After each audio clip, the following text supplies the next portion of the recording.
জাতকৰ কাহিনী। যক্ষ আৰু সদাগৰৰ কাহিনী অতি পুৰণি কালৰ কথা। সেই সময়ত বাৰাণসী নগৰত এজন সদাগৰৰ ঘৰত বোধিসত্ত্বই জন্মগ্ৰহণ কৰিছিল। কালক্ৰমে বোধিসত্ত্ব ডাঙৰ হ'ল। তেওঁ দেউতাকৰ দৰে বাণিজ্যত মনোনিৱেশ কৰিলে। তেওঁৰ 500 গৰু গাড়ী আছিল। সেই গাড়ীবোৰত সামগ্ৰী বোজাই কৰি তেওঁ দেশ দ্বীপান্তৰে বাণিজ্য কৰি ফুৰে। সেই সময়ত বাৰাণসীত আন এজন ধনী সদাগৰ আছিল। কিন্তু সেই সদাগৰজন আছিল মহামূৰ্খ আৰু অবিবেচক, পালি ভাষাত যাক কোৱা হয় অনুপায়কুশল। অৰ্থাৎ তেওঁ কোন সময়ত কি কাম কৰা উচিত তাক নাজানিছিল। এবাৰ বোধিসত্ত্বই বহুদূৰ দেশত বাণিজ্য কৰাৰ বাবে যোজা কৰাত লাগিল। এই কথা ইকান সিকানকৈ আনজন সদাগৰৰো কাণত পৰিলগৈ। সেয়ে তেওঁ সেই দেশলৈকে বাণিজ্য কৰিবলৈ ওলাল। কিন্তু বোধিসত্ত্বই ভাবিলে যে একে সময়তে দুয়োজনে বাণিজ্য কৰিবলৈ যোৱাটো ভাল নহ'ব। কিয়নো দুয়োজনৰ মুঠ 1000 গাড়ীৰ বোজাৰ প্ৰভাৱত ৰাস্তা ঘাট নষ্ট হ'ব আৰু 1000 মানুহসহ 2000 বলদৰ বাবে খাদ্য দ্ৰব্য যোগান ধৰাটো কষ্টসাধ্য হ'ব। সেইকাৰণে বোধিসত্ত্বই আনজন সদাগৰক মাতি আনি ক'লে, আমি দুয়োজন একে ঠাইলৈকে বাণিজ্যৰ বাবে একেলগে যোৱাটো ভাল নহ'ব। গতিকে তুমিয়েই কোৱাচোন, তুমি আগতে যাবা নে মই আগত যাওঁ? আনজন সদাগৰে ভাবিলে আগতে যোৱাই ভাল। আগতে গ'লে ভাল ৰাস্তা ঘাট পোৱা যাব, বলদৰ বাবে ঘাঁহ আৰু তেওঁলোকৰ বাবেও অপৰ্যাপ্ত পৰিমাণৰ ফল মূল তথা খাদ্য দ্ৰব্যৰ কোনো অভাৱ নহ'ব। সেইবাবে তেওঁ প্ৰথমতে যাবলৈকে মনস্থ কৰিলে। বোধিসত্ত্বই পিছে ভালেই পালে। তেওঁ মনে মনে ভাবিলে, মই পিছত যোৱাটোৱে ঠিক হ'ব, কাৰণ এই সদাগৰৰ গাড়ীয়ে ওখোৰা মোখোৰা পথ সমান কৰি যাব। বলদবোৰে বুঢ়া ঘাঁহবোৰ খাই যোৱাৰ পাছত নতুন ঘাঁহ গজিব। আমি যথেষ্ট ফল মূল পাম। ক'ৰবাত পানীৰ অভাৱ হ'লে তেওঁলোকে খান্দি থৈ যোৱা কুঁৱাৰ পৰা বিনা শ্ৰমে পানী পাম।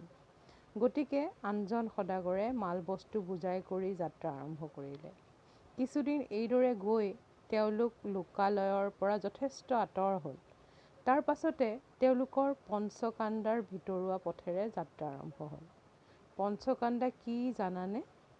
চৌৰকাণ্ডা য'ত দস্যুৰ ভয়, বাল্যকাণ্ডা য'ত হিংস্ৰ জন্তুৰ উপদ্ৰৱ, নিৰোধকাণ্ডা য'ত পানীৰ অভাৱ, অমনুষ্যকাণ্ডা য'ত মানুহৰ নাম গোন্ধ পোৱা নাযায়, যি কেৱল ভূত প্ৰেতৰেহে আবাসস্থল, অল্প ভক্ষকাণ্ডা য'ত সুখাদ্য পোৱা কঠিন।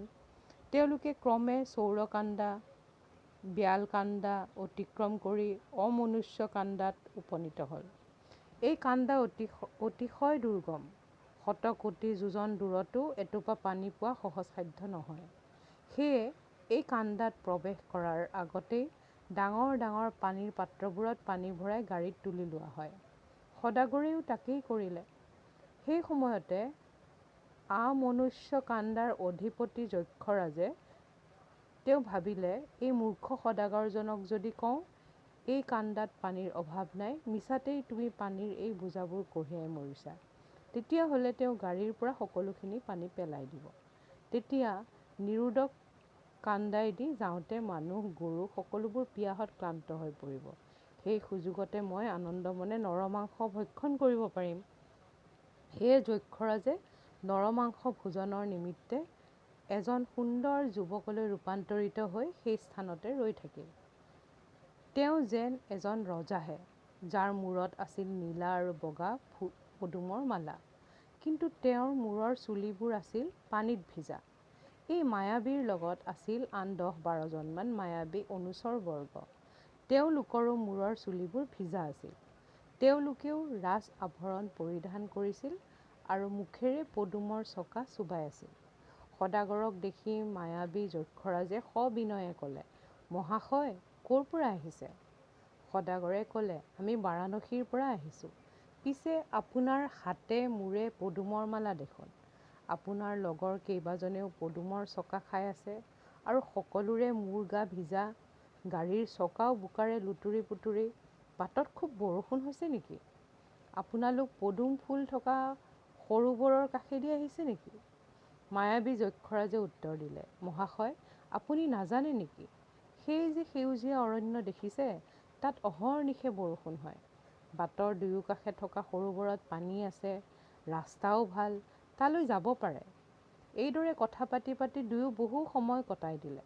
যক্ষৰাজ আঁতৰি যোৱাত সদাগৰে ভাবিলে, বাটৰ কাষত যিহেতু পানী পামেই, গতিকে পানীৰ বোজা কঢ়িওৱাৰ প্ৰয়োজন কি? বৰং এইবোৰ যদি পেলাই দিওঁ, তেতিয়াহ'লে বোজা কমিব আৰু গাড়ীও বেগাই চলিব। সদাগৰৰ নিৰ্দেশক্ৰমে সকলো পানী পেলাই দিয়া হ'ল। গাড়ীৰ বোজাও কমিল, ফলত সকলোৰে আনন্দমনে যাবলৈ ধৰিলে। কিন্তু কি আচৰিত, ক'ত সৰোবৰ আৰু ক'ত পদুম।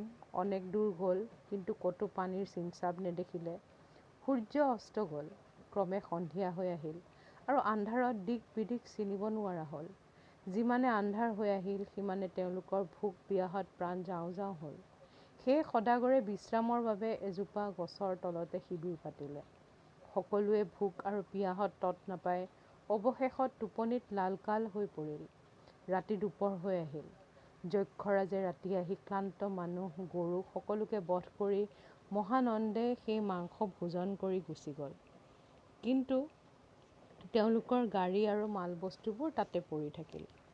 এই ঘটনাৰ ১.৫ মাহৰ পাছত বোধিসত্ত্বই সদলবলে বাৰাণসীৰ পৰা বাণিজ্যৰ উদ্দেশ্যে যাত্ৰাৰম্ভ কৰি নিৰোধক কাণ্ডত উপস্থিত হ'ল। তেওঁৰ নিৰ্দেশ মতে গাড়ীত ডাঙৰ ডাঙৰ পানীৰ পাত্ৰবোৰ নিয়া হৈছিল। বোধিসত্ত্ব সদলবলে অমনুষ্য কাণ্ডত উপস্থিত হোৱাৰ পাছত মায়াবী যক্ষৰাজ আহি বোধিসত্ত্বৰ সন্মুখত উপস্থিত হ'ল। তেওঁক দেখি বোধিসত্ত্বৰ মনত সন্দেহ উপজিল। বোধিসত্ত্বই ভাবিলে, এই নিৰোধক কাণ্ডত ক'তো পানীৰ চিনচাব নাই, অথচ এওঁৰ গাড়ীৰ চকাত বোকা লাগিল কেনেকৈ? মানুহজনৰ দেখোন চকু ইমান ৰঙা, দেহ উগ্ৰমূৰ্তিৰ, আৰু ইয়াৰ ছাঁ মাটিত নপৰে কিয়? ই কেতিয়াও মানুহ হ'ব নোৱাৰে, নিশ্চয় ই ৰাক্ষস কিম্বা যক্ষ। যেতিয়া যক্ষৰাজে বোধিসত্ত্বক পানী পেলাই দিয়াৰ উপদেশ দিলে, তেতিয়া বোধিসত্ত্বই মহাক্ৰোধেৰে ক'লে, তুমি আঁতৰি যোৱা, স্ব-চকুৰে পানী নেদেখা পৰ্যাপ্ত, এটোপা পানী নেপেলাওঁ। সেয়ে যক্ষৰাজে বোধিসত্ত্বক ঠগিব নোৱাৰিম বুলি ভাবি গুচি গ'ল। বোধিসত্ত্বই আকৌ যাত্ৰা আৰম্ভ কৰিলে। কিন্তু তেওঁৰ লগৰবোৰে মনে মনে আলোচনা কৰিলে, যদি সঁচাকৈয়ে সৰোবৰ আছে আৰু ধাৰাসাৰে বৰষুণ দি আছে, তেনেহ'লে পানীৰ এই বোজা কঢ়িয়াই লাভ কি? তেতিয়া বোধিসত্ত্বই গাড়ীবোৰ ৰখাই তেওঁলোকক ক'লে, মৰুভূমি সৰোবৰ থকাৰ কথা তোমালোকে কেতিয়াবা শুনিছা নেকি? সকলোৱে একেমুখে ক'লে, কেতিয়াও শুনা নাই। ইয়াত পানী পোৱা নাযাব, কাৰণেই ইয়াৰ নাম নিৰোধক কাণ্ড। বোধিসত্ত্বই আকৌ সুধিলে, ক'ৰবাত বৰষুণ হ'লে কিমান দূৰৰ পৰা শীতল বতাহ পোৱা যায়? লগৰীয়াবোৰে উত্তৰ দিলে, ক'ৰবাত বৰষুণ হ'লে ১ যোজন আঁতৰৰ পৰাই ঠাণ্ডা অনুভৱ কৰা হয়। শীতল বতাহ তোমালোকৰ গাত লাগিছে জানো? বোধিসত্ত্বই সুধিলে। নাই লগা। বৰষুণ অহাৰ সম্ভাৱনা থাকিলে কিমান দূৰৰ পৰা মেঘ দেখা যায়? ১ যোজন আঁতৰৰ পৰাই। আকাশত তোমালোকে মেঘ দেখিছা জানো? নাই দেখা। বিজুলীৰ চমকনি কিমান দূৰৰ পৰা দেখা যায়? ৪-৫ যোজন দূৰৰ পৰা। তোমালোকে আজি আকাশত বিজুলীৰ চমকনি দেখা পাইছা জানো? নাই। কিমান দূৰৰ পৰা মেঘৰ গাজনি শুনা যায়? ২-১ যোজন দূৰৰ পৰাই। আজি তোমালোকৰ মেঘৰ গৰ্জন কৰ্ণগোচৰ হৈছে নেকি? নাই হোৱা। বোধিসত্ত্বই তেতিয়া ক'লে, সেই মানুহজনে কৈ যোৱা সকলো কথা মিছা। আচলতে সি মানুহ নহয়, নৰখাদক যক্ষহে। মিছা কথা কৈ মানুহক হত্যা কৰি মাংস খোৱাই ইয়াৰ একমাত্ৰ উদ্দেশ্য। ইমান সময় আমি ইয়াত থকাটো উচিত হোৱা নাই। তুৰন্তে ইয়াৰ পৰা গুচি যোৱাই ভাল। কিন্তু পানী হ'লে এটোপাও নেপেলাবা। তৎক্ষণাত তেওঁলোকে দ্ৰুত বেগে গাড়ী চলালে। কিন্তু ক'তো এটোপা পানীৰ সন্ধান নাপালে। হঠাতে প্ৰথমজন সদাগৰৰ গাড়ীবোৰ দেখি বোধিসত্ত্বই ক'লে, দেখিছা, সেই মূৰ্খ সদাগৰ যক্ষৰ কবলত পৰি নিহত হ'ল। আজি আমি ইয়াতেই জিৰণি লওঁ। তোমালোকে গৰুবোৰ খুলি আহাৰৰ যোগান ধৰা। পাছদিনা পুৱা সোনকালে উঠি বোধিসত্ত্বই নিজৰ বেয়া গাড়ীবোৰ সলনি কৰি আনজন সদাগৰৰ গাড়ীবোৰ লৈ মূল্যৱান বস্তুবোৰ সংগ্ৰহ কৰিলে। তাৰ পাছত গন্তব্যস্থানত উপনীত হৈ সকলো বস্তু বেচি অজস্ৰ ধন লৈ নিজৰ দেশলৈ উভতি আহিল।